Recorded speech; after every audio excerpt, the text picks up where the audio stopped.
Paul's Extreme Sound Stretch, or Paul Stretch, made by Paul Nasker, is an audio manipulation program designed to stretch audio files to extreme lengths and affect the sound by using a spectral smoothing algorithm, completely changing whatever input we feed into it to an ambient blurry drone. In this video, we'll go over Paul Stretch's features and parameters, the different kinds of results we can get out of the program, and some quality of life stuff. Let's begin. Paul Stretch. The stretch amount controls how much stretching is applied to the original sample, and depending on what version of Paul Stretch is being used, that could be anywhere from 0.1 to 1024% to apparently 1 quintillion times the original sample length. But we don't need to go that far for Paul Stretch to start changing the sound. If we enable stretch mode and set the stretch amount to 1, we can see that simply loading up a sample into Paul Stretch changes it, giving it a wider and somewhat blurry character.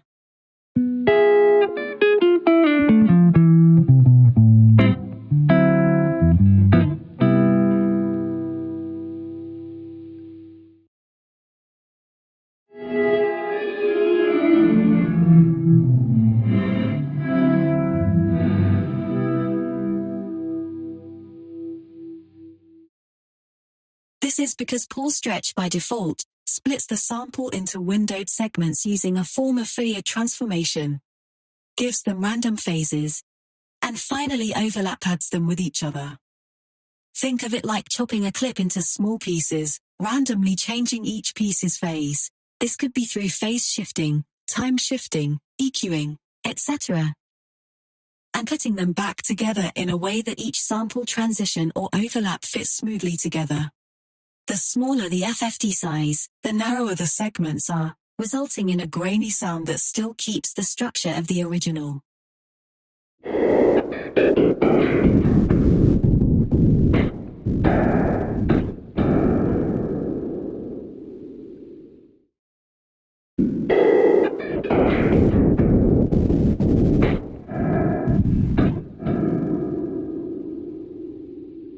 On the other hand, the larger the FFT size, the wider the segments become, giving us a blurry sound, as if different parts of our loop are being blended together, turning our initial sample into more of an ambient soundscape.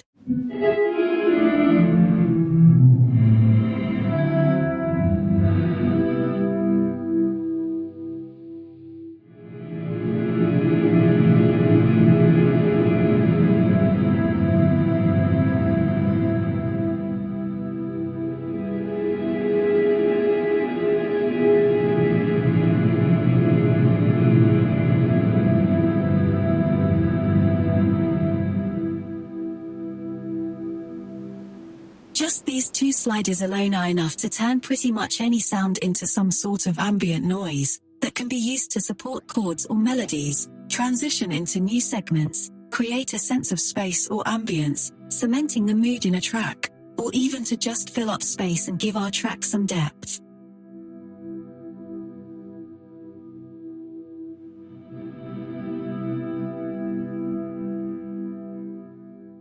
So it'd be best to first focus on getting a good bass sound with just these sliders before messing with any of the other features in Paul Stretch. Next, we have the Harmonics section.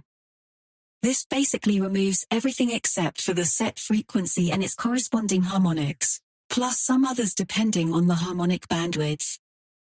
A good way to understand what this does is to think of it as a filter with multiple bandpasses, that in a way, allows us to adjust the harmonic distribution of the stretched sound, with each bandpass representing a single harmonic from the harmonic series. Using this analogy, the harmonic's base frequency would be the frequency of the first bandpass. The number of harmonics would set how many bandpass filters we have. And the harmonic's bandwidth would control the Q factor or width of all bandpasses. Because we're working with the harmonic series, if we set our base frequency to 100 Hz and the number of harmonics to 5, that'd be 5 bandpass filters at 100, 200, 300, 400, and 500 Hz respectively, each representing a harmonic from the series. And lastly, for this part of pull stretch, enabling the Gaussian harmonics cause the amplitude of our harmonics to follow a Gaussian distribution, similar to a bell-shaped curve. This essentially means that the loudness of each harmonic will be concentrated around the fundamental, with each harmonic getting quieter the farther it is from the fundamental.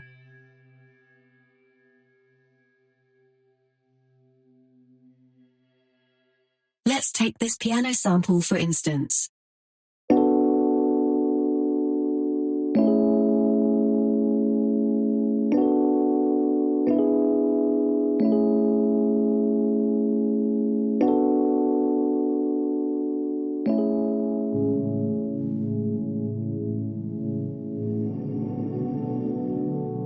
Enabling the harmonics window and setting the bass frequency to 110 Hz results in a single sine tone at 110 Hz, or an A1 note.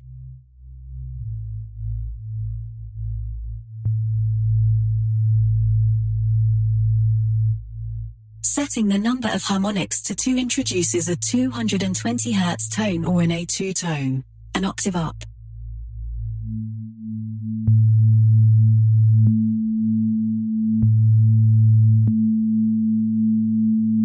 Three would introduce a 330 Hz tone or an E2 note, a fifth an octave above the bass frequency.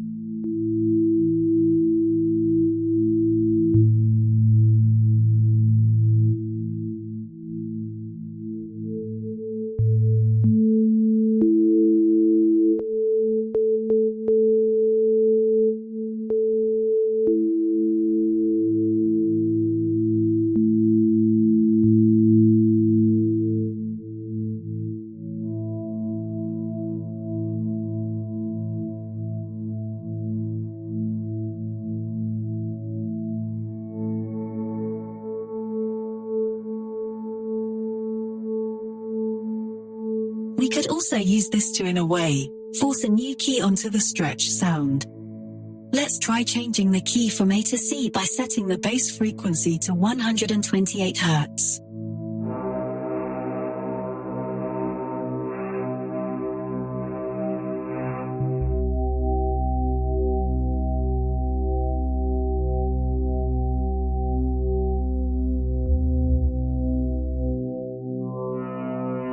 Because the original sample is in the key of A, the tone produced would be dissonant, especially if we had our bandwidth set to a high value.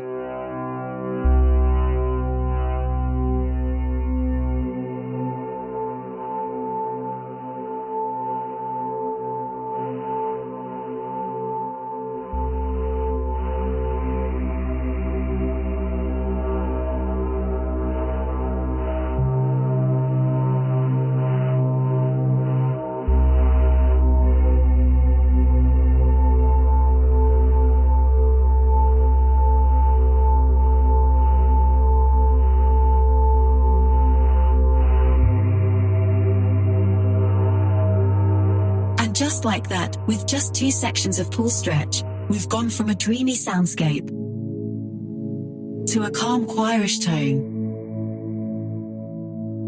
and finally to a dark grimy ambient sound.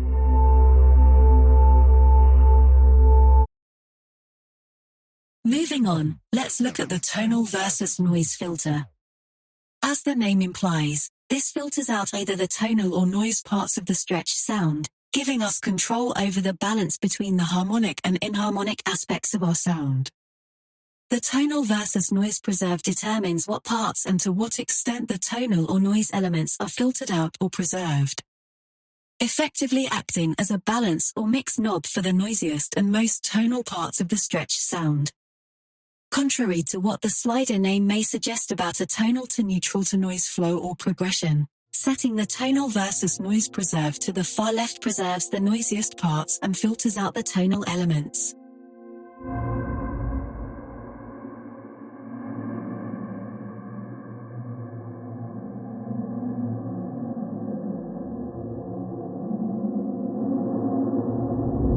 And setting it to the far right preserves the most tonal parts and filters out the noise elements.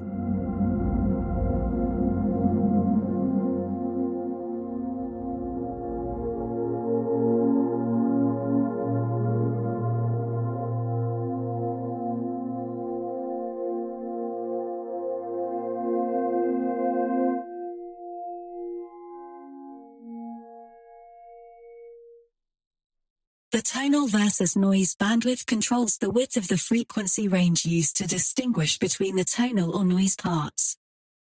It essentially increases or decreases the range around each harmonic, restricting or expanding what pulse stretch might classify as a tonal or noise element. For example, increasing the tonal versus noise bandwidth slider results in pulse stretch classifying a wider range of frequencies around each harmonic as tonal, even if they may have some noisy qualities.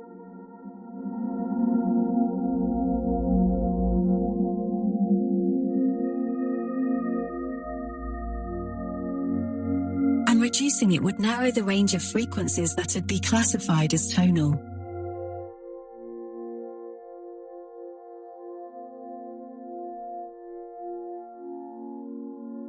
Simply lowering the tonal versus noise preserve is a really good way to turn more harmonic stretches into something more atonal and noisier, possibly also unstable, as our sound now leans more towards the noisier side. The next two sliders, the frequency and pitch shift sliders, are much easier to understand. Just as we'd expect, the pitch shift transposes our stretched sample up or down by intervals of one semitone, while the frequency shift moves all the frequencies in our stretched sample up or down by increments of 1 Hz. When using the frequency shift, or pretty much any frequency shifting plugin or software, it's important to note that unlike pitch shifting, which preserves harmonic relationships between frequencies, ensuring that the sound remains musically intact,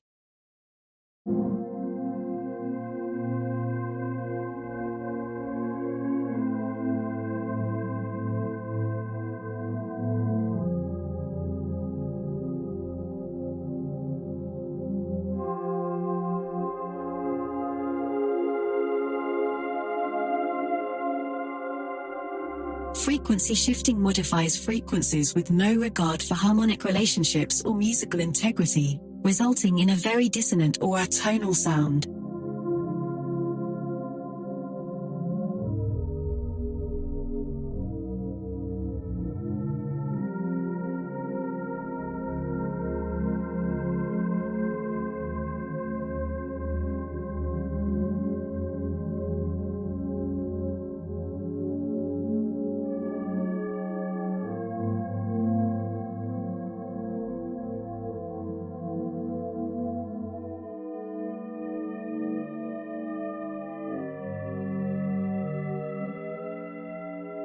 The frequency spread is a bit more complex but still somewhat easy to understand. Rather similar to how the tonal versus noise bandwidth widens or narrows the range of frequencies classified as tonal around each harmonic, the frequency spread slider also widens the range or bandwidth of frequencies around each harmonic, but without any bias towards either the tonal or noise elements in our sound. For example, let's say we have a harmonic at 200 Hz. Increasing the frequency spread allows other frequencies like 190 Hz, 205 Hz, 210 Hz, etc. to be more prominent in our sound. The frequency spread does this for all harmonics in our stretch sound, with high spread amounts allowing more frequencies through.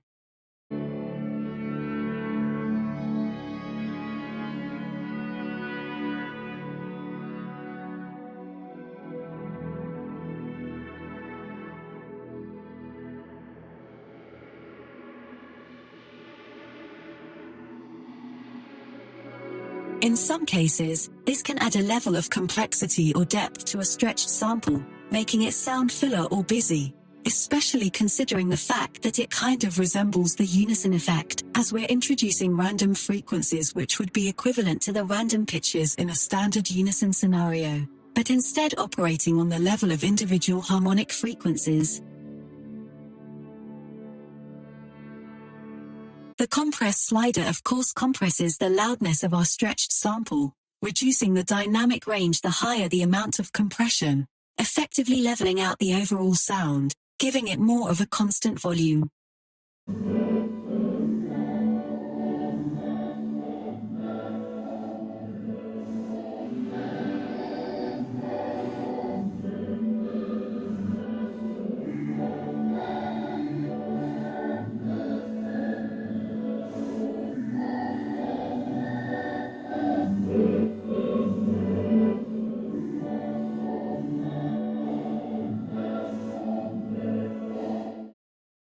Now for our filters.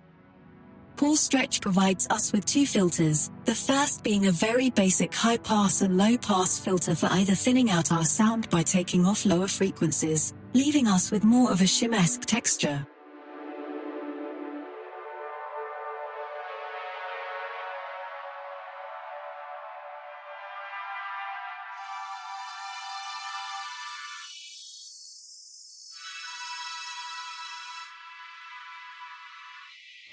Or muffling it by taking off higher frequencies, similar to the pads used in future garage or dark ambient music.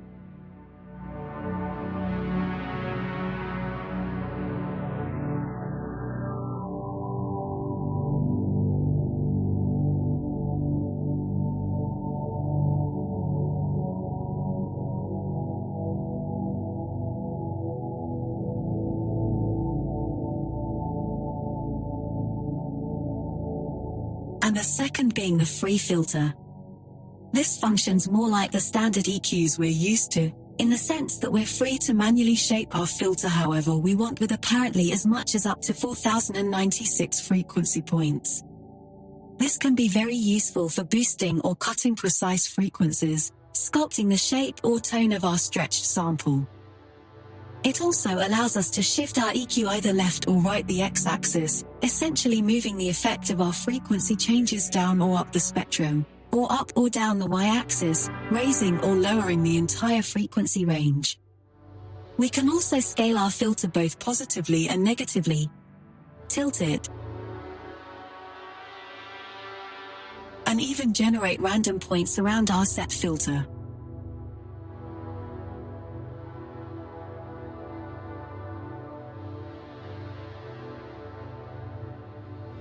Moving on, as we briefly discussed in the subs and low-end video, binaural beats typically involve two tones playing together at different frequencies, resulting in either the output level fading in and out, almost like a tremolo or auto pan effect, or the output panning left and right. Say for example, we have two oscillators, one produces a 100 Hz tone and the other produces a 101 Hz tone. Because the difference is 1 Hz, if we play back both tones at the same time, we'll get 1 pulse per second.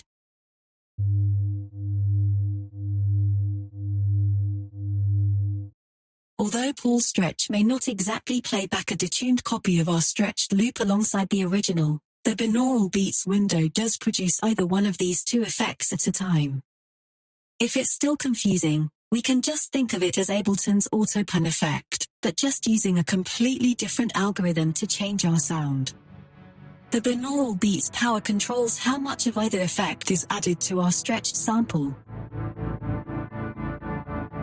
The binaural beats mode controls how our sound is affected, either panning left to right, right to left, or symmetrical. Symmetrical meaning both left and right channels fade in and out at the same time. And binaural beats frequency controls the rate of both the panning and tremolo effect in hertz.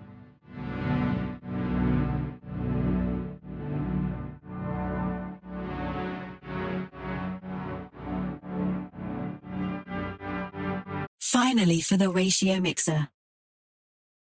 This window allows us to create and layer copies of our stretched loop at different ratios with the original. For example, if we introduce a copy with a ratio of 2, we're essentially layering a copy 1 octave up from the original.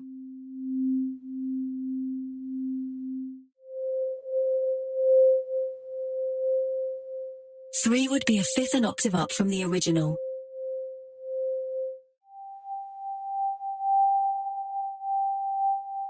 Four would be 2 octaves up.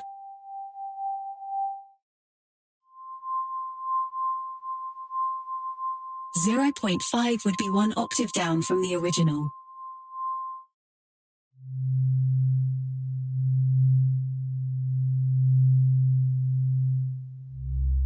This is very useful for thickening or brightening up our sound by introducing either lower or higher ratios of our original loop.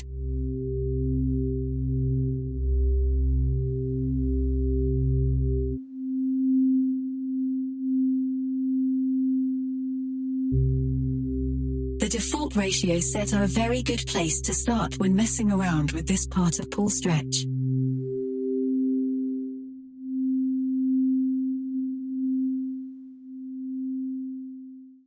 Here's our initial sample.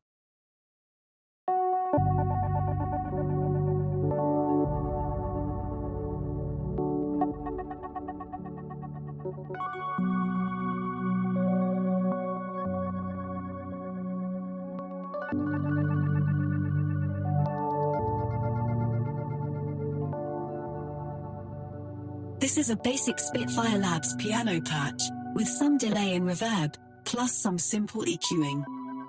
There's a link to the specific echo rack used in this sample in the description of this video.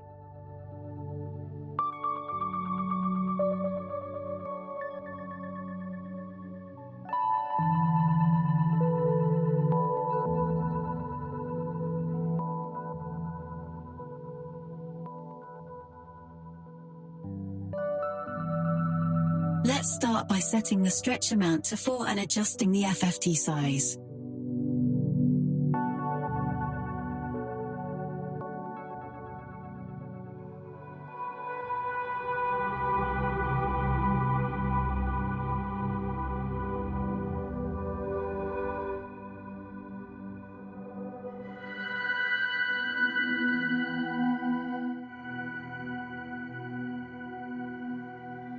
To add more depth, so to speak, to our sound, let's mess around with the ratio mixer and the tonal versus noise preserve.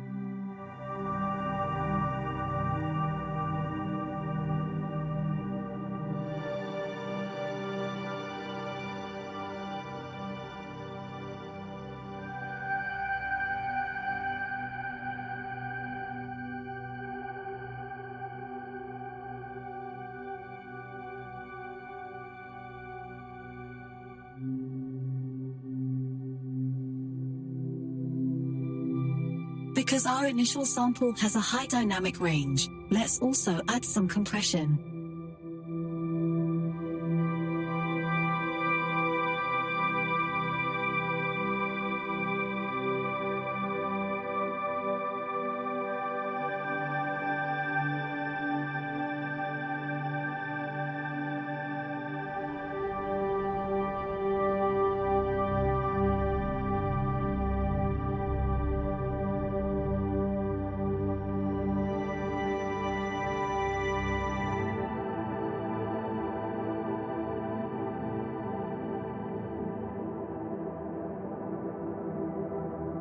Now that we have a good base for our ambient noise, we can introduce other effects to shape or completely transform the sound. For this example, we'll just use an EQ to add some tone and clarity.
Aside from the standard tonal pads, we can also get some interesting and maybe abstract sounds by feeding less melodic samples into pull stretch.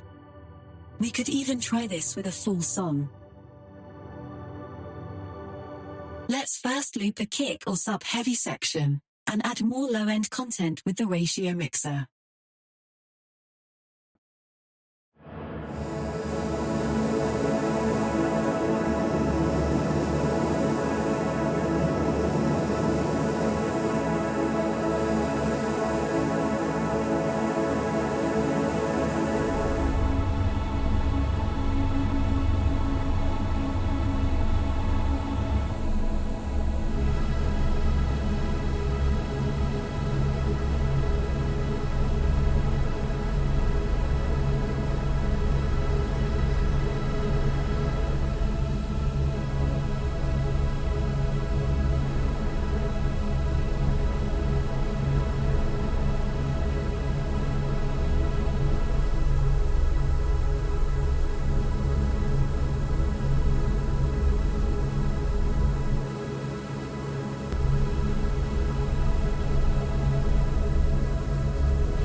Considering everything we've covered, Pull Stretch is a very powerful tool for creating a variety of ambient textures and soundscape, so be sure to try using different types of samples and mess around with the different windows Pull Stretch has to offer.